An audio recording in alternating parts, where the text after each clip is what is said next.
How's it going, everybody? Bryan Alvarez here on Wrestling Observer Live. We are here every day, Monday through Friday, noon Pacific, 3 Eastern, Sundays, 3 Pacific, 6 Eastern, Saturday mornings with Jim Valley, 10 a.m. Pacific, 1 Eastern, Sundays with Andrew Zarian. And it is Fun Friday here on the show. That's right. It's Friday. And we're going to have fun, damn it. So this is the plan. It's just me today, no Semper Vivi. And so it'll be me and you and whatever's on all of our minds. I got a lot of news to get into. I'll do the Dynamite report here today since we weren't here yesterday. And I want to hear from you. I've been doing this for After Dark, and I thought, why not do this for Observer Live as well? Have a topic, and then I want to hear from you. And so I was like, what should the topic be for today? Well, it's Fun Friday. And I always like asking this question to, like, famous wrestlers.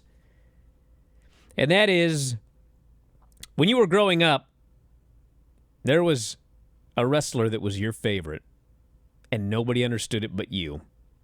Maybe you were like a big fan of the Blacktop Bully, just as an example. Dino Bravo, something of that nature.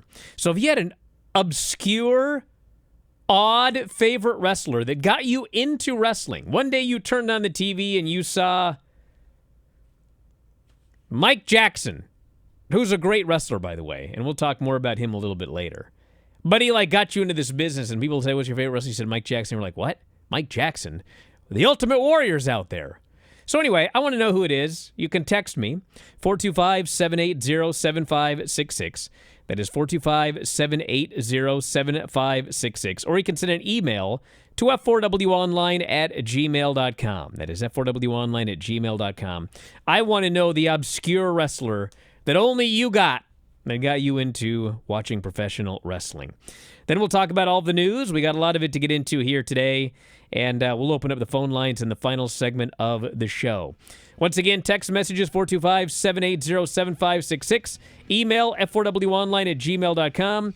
I'm F4W Online, Threads, Instagram, and Cameo. At Bryan Alvarez on X and Blue Sky. Back in a moment. Observer Live. We got a good start here. Lilio here says, favorite odd wrestler I had too as a young lad, he says, IRS and the Mountie. But that's the extent of the email. So if you're going to send the email, let me know a little more. Like, why did you think these guys... Like, I understand the Mountie. When we went back and watched some of that 92, 93 WWF, this freaking Mountie, like when I was a kid, I didn't care about the Mountie, probably because he zapped Bret Hart with that taser. But anyway, looking back now, the Mountie was incredible. His music was incredible. He just played that character to the hilt. So I get the Mountie, but IRS, you're going to have to explain that one to me, brother. But that's how it's done, everybody. Who is your favorite odd wrestler growing up that no one else got, apparently, except you? SmackDown airs tonight, but I believe it's going to be taking place at any moment. Might be in about 50 minutes. I don't think it's head-to-head with us. But regardless, taking place in London. And we have 3 things announced for the show, to my knowledge.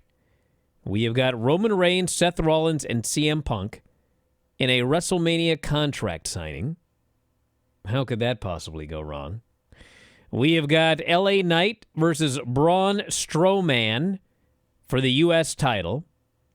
And we have the Street Profits defending against Pretty Deadly. So I think it's pretty clear that we're going to get like a 5-way tag team scramble type match at WrestleMania. So I would think that, we'll have a run-in here or whatever with the Street Profits and Pretty Deadly. For LA Knight and Braun Strowman, I'd be surprised if LA Knight lost that title again. So we'll see where that leads. And all I can pray is that they got something planned for this Roman Reigns, Seth Rollins, CM Punk match. Because, as I talked about after watching SmackDown last week, the whole problem with that SmackDown main event angle was you had 3 guys who are all good talkers and all big stars. And they came out and they talked, and it was like, Nothing special. And then they got into a brawl, and it was nothing special. And then, like, the show went off the air, and as a fan, I was like, I don't care about this match. Who cares? It didn't feel like a big WrestleMania match between three of the biggest stars. It felt like, well, we got a Mania card. We got nothing to do with Roman, Seth, or Punk, so let's put them together in a three-way. Now, it's easy to make this work, and we have several weeks left of television. And technically, you know, they're probably going to appear on both shows, so, you know, we got 5 or 6 shows left. But they've teased it already, and I think they need to go full bore into what is Paul Heyman going to do? Because in order to make this match feel meaningful, there's either got to be like a title shot on the line, because there ain't going to be a title on the line, or we need to be left wondering if we go to WrestleMania and or buy the pay-per-view, is CM Punk turning heel? Is Paul Heyman turning on Roman Reigns?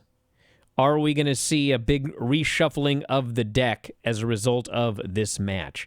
That, I feel, is how you need to sell it. Because right now, it just feels like whatever.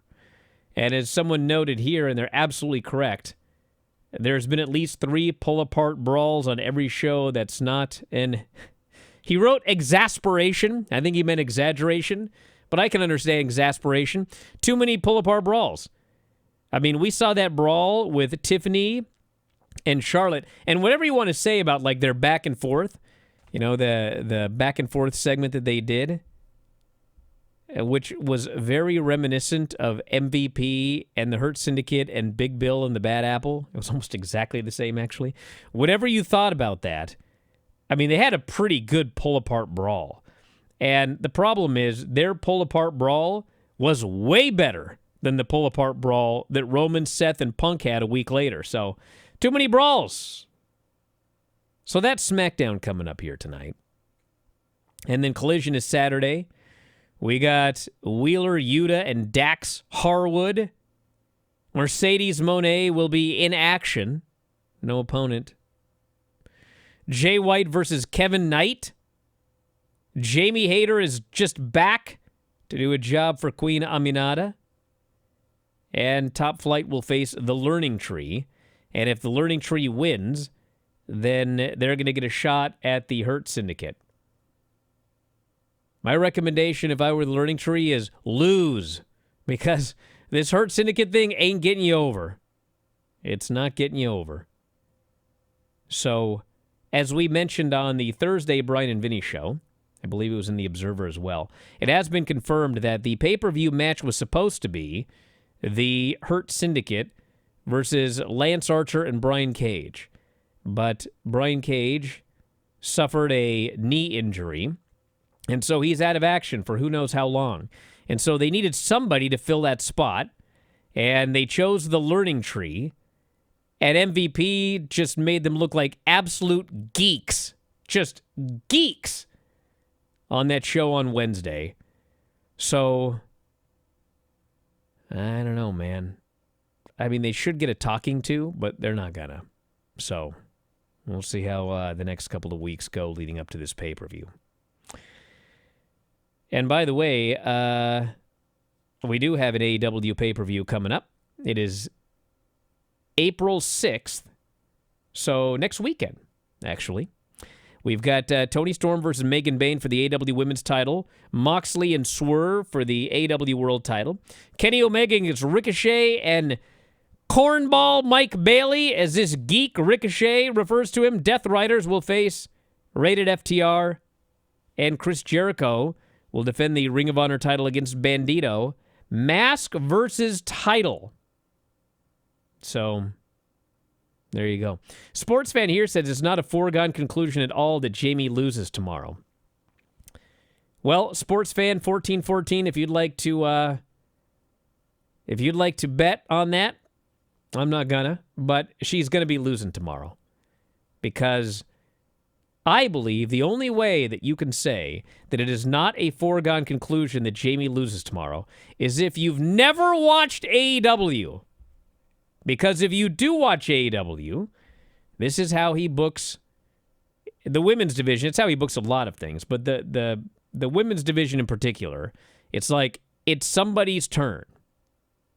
And right now it's Queen Aminata's turn. And she's been slowly racking up some wins. And Jamie has been gone. And so Jamie is clearly being brought back to put her over. And then, Queen Aminata will probably get a championship match here at some point. And then away we go. What if Aminata loses, which furthers the Deeb story? Well, Aminata just lost to Julia. Oh, that's right, they had that series. Well, we'll see. We'll see. Listen, maybe she'll win. Who knows? But I think Queen Aminata's, I think she's winning that match. But anyway, we do need challengers here coming up because we have a pay-per-view in just a few days. So, all right. Ryan Nemeth calls the manner in which he was served at AEW and Tony Khan lawsuit, quote, a pathetic attempt to humiliate and intimidate me. He was on Substack. He went into detail about being countersued by Tony Khan and AEW in an attempt to compel arbitration in the suit Nemeth filed against Khan and AEW, elaborating in a social media post about being sued by a literal billionaire. He sued AEW, Khan, and Punk in February, alleging breach of contract and assault. AEW and Khan filed a motion to compel arbitration in the case. That sounds familiar. Have the case moved from California to Florida, citing an arbitration clause in Nemeth's contract. Nemeth says he was about to go on stage for his off-Broadway debut when he was approached by a process server, notified he was being sued. The night of our second and final performance, I was approached by a man in the theater lobby. He said he was there to serve me legal papers. Quote, hey, sorry, you're getting sued, end quote, and apologized for doing it at this inopportune time. He was giving me a legal notice that my former employer was suing me to move our legal dispute to arbitration, i.e. to keep everything private. Bullet points, Tony Khan, All Elite Wrestling, lawsuit has been filed against you. Nemeth said, while he and his representation were respectful, gave Khan and AEW an opportunity to review his lawsuit before it was filed, he was not afforded the same courtesy, called the way he was served, an attempt to intimidate him. We'll talk more about this after the break. Observer Live. Got a lot of good emails and texts here. I'll get into those in just a second. Favorite odd wrestler that you loved growing up. But anyway, Nemeth says that he didn't ambush them when he filed his suit. And he says, for those of you with knee-jerk reactions of, well, that's how it works, you idiot. You don't get to choose when they serve you. I will say this, my former employer, a billionaire, definitely had a choice. Could have very easily sent the notice to my attorney. He has his contact info. Could have had it sent to my attorney on Monday morning or any morning. Instead, the billionaire in question sent it to me in the middle of this deal. He said he could have done so in a respectful, professional manner. Instead, he and his lawyers chose to send someone to Astoria, Queens on a Saturday night to find me in the lobby of a small 150-seat theater in front of my family, friends, and theater goers, mere minutes before I stepped on stage in a pathetic attempt to humiliate and intimidate me. I'd like to give him the benefit of the doubt, but at this point, it's kind of hard to. Tried to give him the benefit of the doubt for the last 2 years, actually. At some point, the one man who single-handedly runs the entire company can just claim plausible deniability at every turn on every issue that seems remotely negative. I mean, do you run your company or not? So anyway, that's the story of the latest. They're trying to get it to arbitration because of an arbitration clause in his contract. This is exactly what's going on with Vince McMahon and Janelle Grant. It's the same thing. So we'll see what happens in both of these cases. Couple of favorite wrestlers growing up. This person here says, my favorite wrestler was an indie wrestler at the time, which has now made it semi-big. Cody Deaner. I remember Cody Deaner. That was this guy's favorite wrestler growing up. I like Cody Deaner. Person says, my obscure wrestler that was my favorite, by far, was Scotty 2 Hotty. That's James from New Jersey. Scotty was his guy. This person here says, well, he brings up Ric Flair because he says no one liked heels and Flair captivated me. Well, I think a lot of people, it's not even so much like,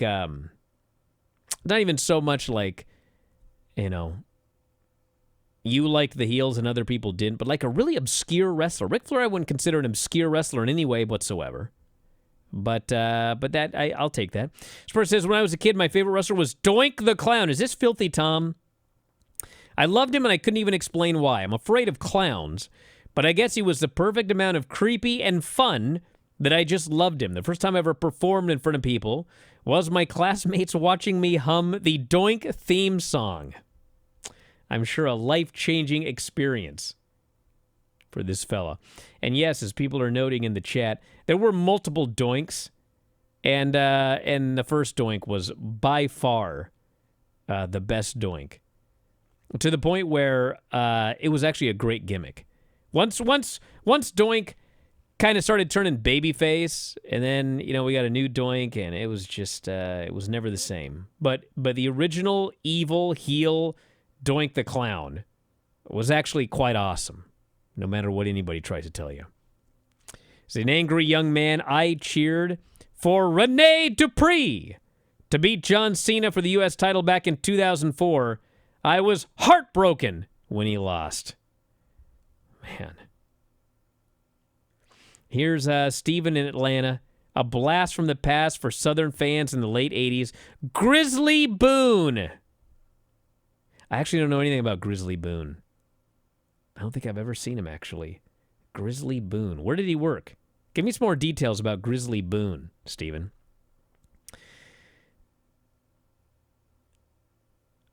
Don the Don says, my favorite obscure wrestler for me would be Mad Dog Joe DiCurso, who decapitated his opponent and then became The Mask. Or did he? I think I got to open up the phone lines today so people can tell me more about some of these obscure characters here. This person here says, when I first started watching wrestling, I immediately chose Mr. X as my favorite WWF star. He was mysterious, cool, kind of like Spider-Man. I was always convinced he would win if I just cheered for him hard enough. Boy, did I not have a clue. This person here says, I was a face paint and monster kid. Sting, Great Muta. The Missing Link, probably my obscure favorite. And I also love George the Animal Steel. Guys, remember, it's probably 2011, 2012. It was a long, long time ago.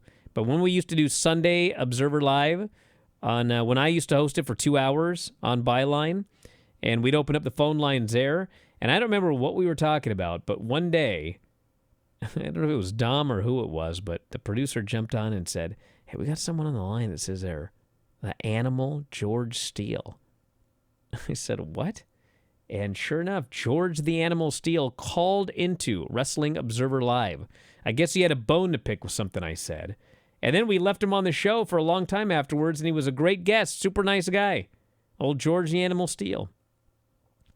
Global Wrestling on ESPN, this person says, got me watching wrestling beyond the WWF. There weren't a lot of kids my age who rooted for Hot Stuff Eddie Gilbert, or who popped when Maniac Mike Davis did a bungee jump and came back with a moon rock. But I dug it. What? Guys need to give me more details. I need to know more about some of this. All right. If you want to text me, 425-780-7566. That is 425-780-7566. Nearly 7 years after the first show took place, WWE reportedly bringing back its all-women's Evolution. PLE. WrestleVotes confirmed today.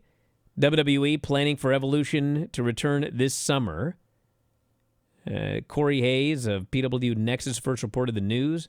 Tentatively scheduled for July 5th at the Mohegan Sun Arena, Uncasville, Connecticut.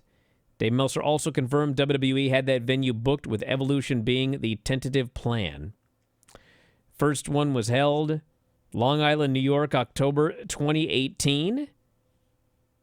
The matches included Ronda Rousey versus Nikki Bella and Becky Lynch versus Charlotte Flair. I got to say something here. I want to make it abundantly clear. I don't know, and I am not reporting as a fact, that Ronda Rousey would do this show, but I can tell you that Ronda Rousey has been training. So we'll see where she ends up going. But if I had to venture a guess, it would be the Evolution PLE. And Bella's probably there as well. I think that it would be a big success because WWE, whatever you want to say about them, they have done an exceptional job pushing their women's division as equal to the men's division. Especially if you watched the NXT show. NXT, they were down a little bit in 18-49, but total viewers, they did a big number this week. Advertising Stephanie defending the title twice on one show in the opener and the main event. They did very, very well. And, it's certainly not every time, but, a fair number of times the highest rated segment on a show, provided Roman Reigns isn't there, or John Cena, but the highest rated segment on the show, and that's counting Raw, SmackDown, and NXT, they're women's segments. And it's what I've talked about in terms of AEW as well. It's a self-fulfilling prophecy. Tony Khan has always kind of felt that, with some exceptions, obviously he thinks Tony's a big star, and he positioned them in the main event this week. But he also put a commercial break at 9:59, so their segment died. But the point is, with the exception of Tony, he's always kind of booked the women's division as an afterthought. And so the AEW fans see the women's division largely as an afterthought. And with WWE, they have no problem booking women's segments as the main event segments on the shows. They push Rhea Ripley as at the same level as any of the other male stars. They tell you that this women's division is important, and these women are stars, and these matches are important. And the fans see them as important now. And if you book a big women's match, they will watch it in large numbers. So anyway, I think it'll be a big success when they do it again. Looking like Saturday, July 5th for the second Evolution PLE. Hey, you guys ever want to go to work for WWE? I know some of you do. Ever want to be a ring announcer? Well, WWE's got a new ring announcer. So, for a while they were using Lillian Garcia again. But Lillian Garcia was always planned to be a short-term deal while they looked for a new ring announcer. This was after Alicia Taylor got moved over to the Raw side. And so Lillian's gone, and they have hired a fella, Mark Schunock, recently departed Top Rank Boxing. And what's that guy's name that does the ring announcing in NXT with the giant hair? He's got hair like this high in the air. Mike Rome, maybe? But anyway, this new guy, you'll never guess. He looks exactly like Mike Rome. He's a normal-looking bloke, and his hair's like this high. So basically, if you have hair this high, WWE is looking for you. Back in a moment, Observer Live. People figured out the phone lines were open, so we already got 3 callers on the line. So whatever you want to talk about today, give us a call. The phone number, 618-762-3275. That is 618-762-3275. You can also use the international web browser line, callinstudio.com/show/WOL. That is callinstudio.com/show/WOL. Just bookmark it. You can use it whenever you want. But let's see what everyone's got on their mind here today. You're on the air. Who is this? And where are you calling from? Hey, y'all. It's Brandon here from Portsmouth. I was thinking about that question about favorite obscure wrestler. Yes. And what came to mind was actually a tag team of Hardcore Holly and Crash Holly, specifically when they were doing that gimmick of being super heavyweights, and Crash would walk around with a scale and it was saying that he's like over 400 pounds. And I remember they were like on commentary for some match, and Kane was wrestling, and someone like Kane was wrestling, and JR is like, well, what do you think about wrestling someone like Kane? And Hardcore is like, well, I don't know, he's not really a super heavyweight. We really want to just wrestle super heavyweights. And it was ridiculous stuff like that. It was corny, it was stupid, but for whatever reason, it got my attention, and I loved it for the time they were doing that. Well, Brandon, I want to thank you very much for the call. Yes, that was I would consider that one an obscure one because we're talking the wrestling boom of the 90s, and you had big stars and Stone Cold and Bret Hart and The Undertaker and Shawn Michaels and The Rock and all these guys, and if your favorite was Bob and Crash Holly, I will take that as an obscure favorite wrestler. Let's go to the phones. You are on the air. Who is this, and where are you calling from? Hey, it's Don Rosberg. Don, tell me about Rad this gimmick. Ford. Tell me about it.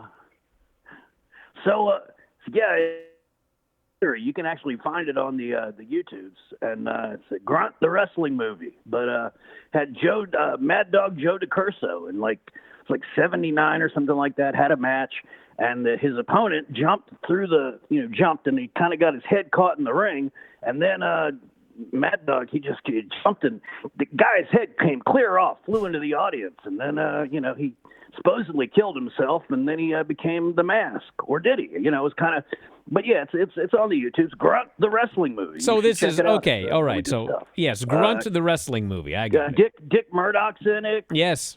Yeah, Dick Murdoch's in it. Exotic Adrian Street, he's in it. And, that's great stuff. It's a documentary. It says documentary right there. Oh, does it? The thing right there okay. So it's real. It's real. Well, yes, I'm well aware of Grunt of the Wrestling movie. I want to thank you very much for the call. You didn't mention that, however, in your text message. You made it sound like some local indie in your area. Some guy's head got chopped off, and then he came back and had a new gimmick. Now I got it. Grunt the Wrestling movie.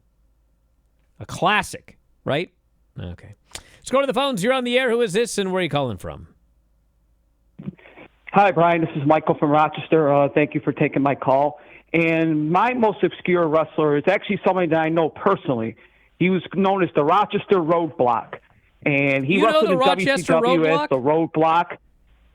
You know this guy? Wow. And I'll tell you how I knew him. My parents were really good friends with a guy named Charles Saputo. And Charles Saputo was in a biker gang. And he was in a biker gang with a guy named Joseph DeQuisto, which is the Rochester Roadblock. And the first wrestling show I ever went to was at the Rochester War Memorial when I was 9 years old. And the main event was Hulk Hogan against the one-man gang for the World Wrestling Federation title. And Joseph DeQuisto wanted to be a wrestler. So that year, he ended up training to become a professional wrestler. So that night, he told Charles Saputo and my parents that he's going to jump the railing and go after Hulk Hogan.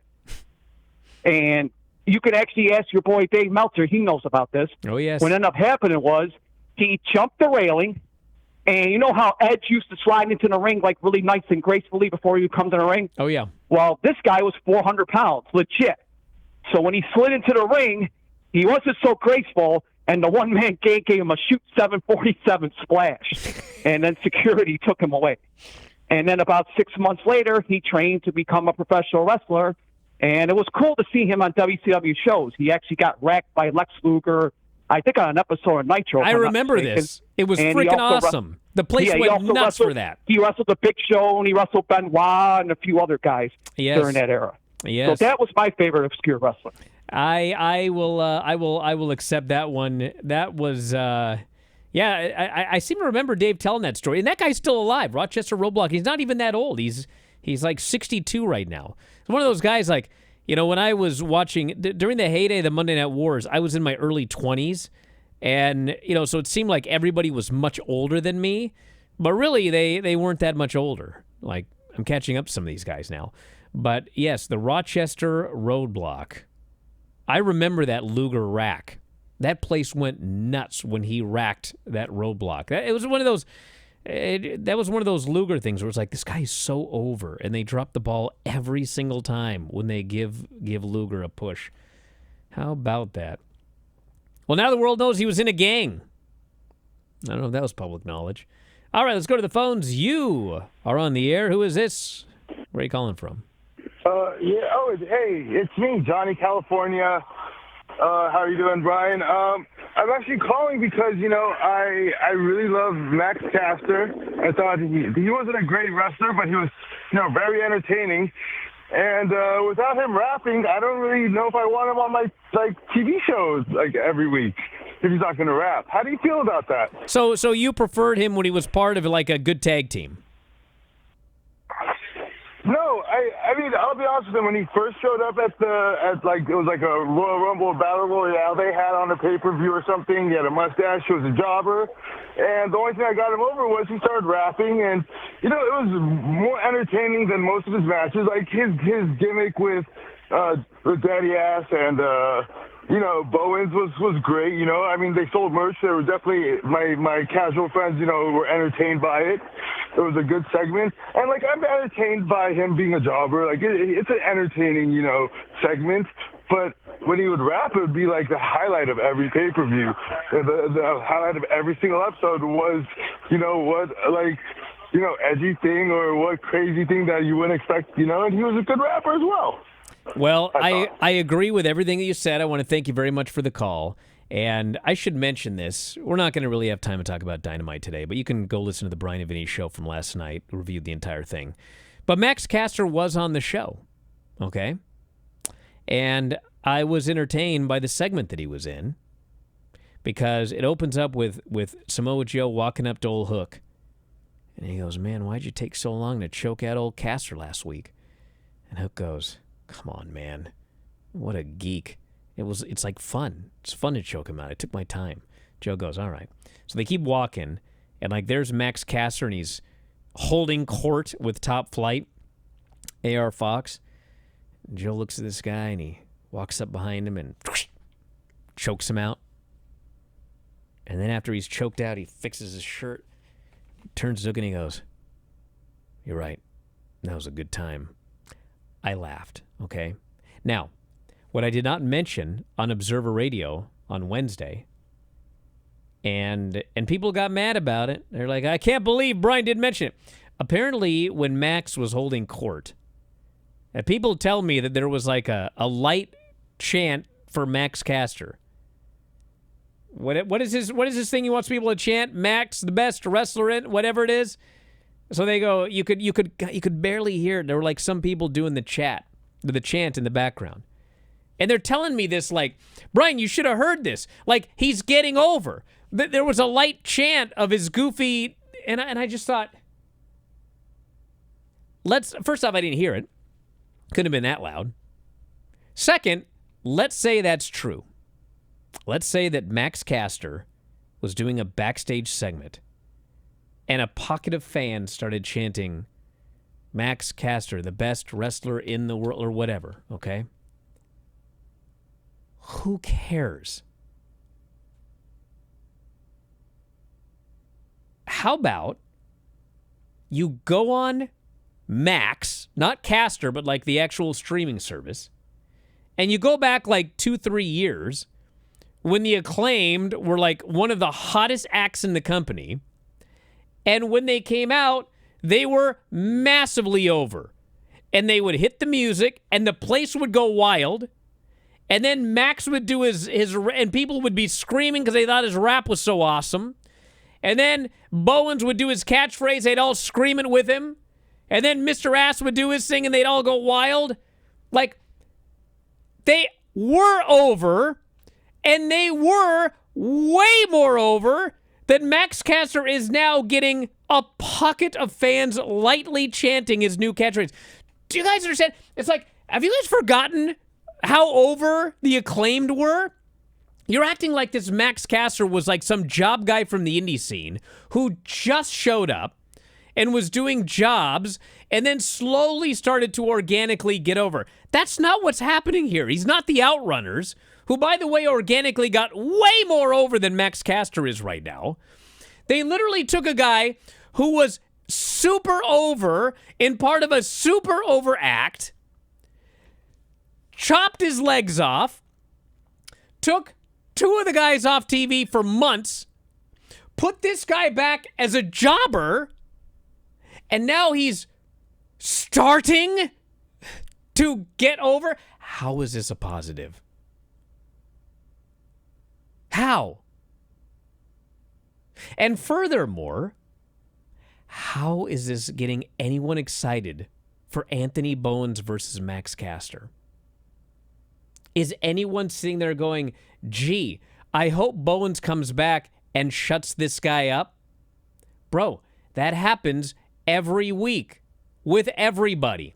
Every week on the show, someone shuts the guy up and they beat him. We're supposed to be super excited to see Bowens do it. So I don't get it. I think they took an overact and made an act that's not over at all. And if they're lucky, might get over a little bit. How is this a positive? So anyway, yes, I agree with the previous caller. Let's do another one. You're on the air. Who is this? Let's see here. Who is this and where are you calling from? This is Ray from Austin. Yes, Ray.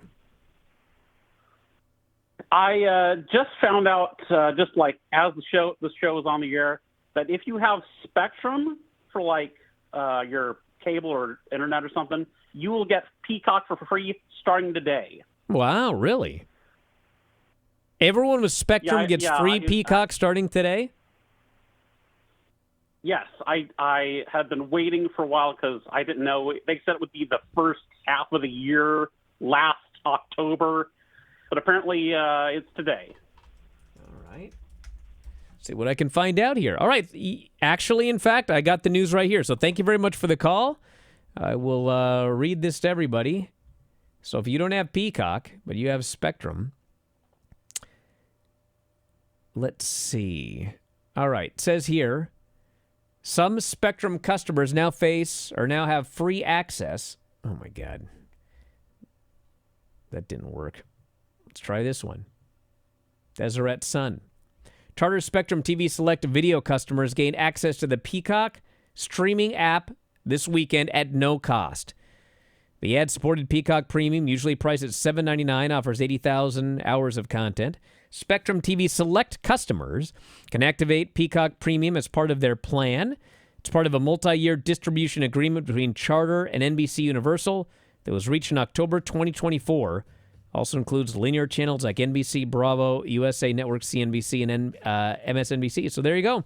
If you have Spectrum TV Select, you now get Peacock Premium free. So go at it. Back in a moment. Observer Live.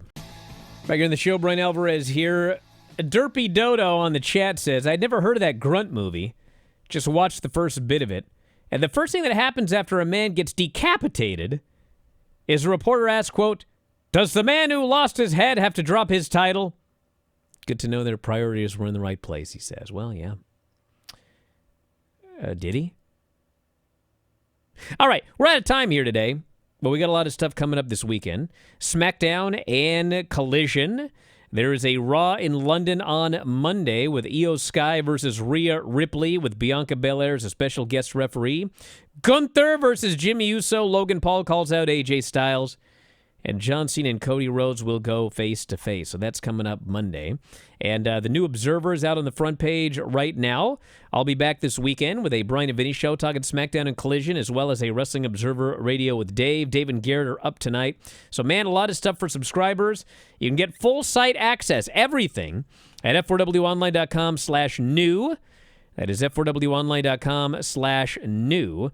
Or you can do the $9.99 podcast-only options on Apple, Spotify, and YouTube. f4wonline.com/Apple, f4wonline.com/Spotify, f4wonline.com/YouTube. So go check those out. Sign up today.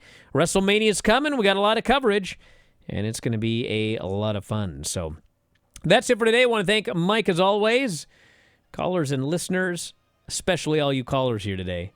Everyone who sent emails. We'll talk to you next time. Wrestling Observer Live.